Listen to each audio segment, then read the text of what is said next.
أهلا وسهلا بكم أصدقاء قناة على المنصة مع أحمد حواش، القناة اللي بتقدم لكم كل ما هو قانوني بشكل بسيط وعملي.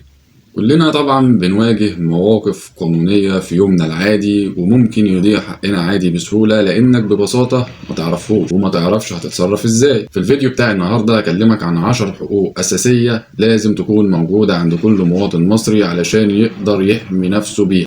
واول حق ليك هو حق انك انت تبلغ عن اي اعتداء بتتعرض له ايا كان نوع، وان القانون هنا بيديك حق انك تبلغ في اقرب اسم شرطة ليك، ولكن ما تتأخرش وما تحاولش انك تتراخى في الابلاغ، يعني تتأخر لان ده مش في مصلحتك وبيضعف موقفك القانوني.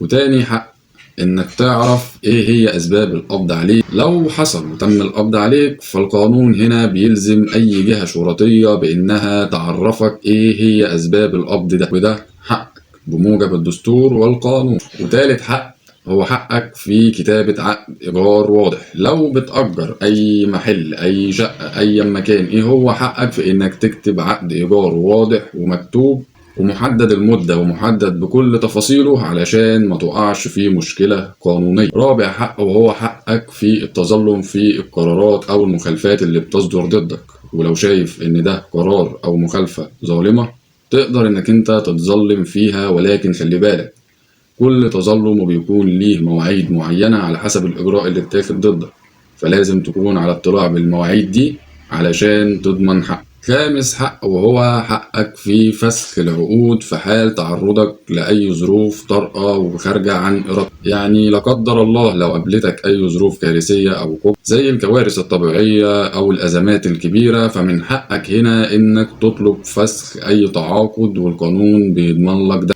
وسادس حق هو رفضك للتفتيش بدون إذن قضائي. القانون بيقول لك هنا إن أي جهة شرطية بتقوم بالتفتيش لازم تكون واخدة إذن من النيابة العامة، أو إن حضرتك حطيت نفسك في حالة تلبس، لكن غير كده ليك حق الرفض في التفتيش بكل أدب واحترام. وسابع حق هو الحق في التمثيل القانوني في أي قضية أيا كان نوعها. القانون هنا بيديك الحق في التمثيل القانوني بإنك تستعين بممثلك قدام الجهات القضائية، وده بالمناسبة أساس لأي إجراء قانوني سليم. وتامن حق هو حقك في الحماية من الفصل التعسفي. لو أنت موظف واترفدت من جهة عملك بدون أي أسباب قانونية واضحة، فأحب أقول لك إن القانون هنا بيحمي حقك وبيديك الحق في إنك ترفع على الجهة دي دعوة بالتعويض ويتحكم لك بالتعويض المناسب. تاسع حق وهو حقك في الطعن على الأحكام اللي بتصدر في حالة صدور أي حكم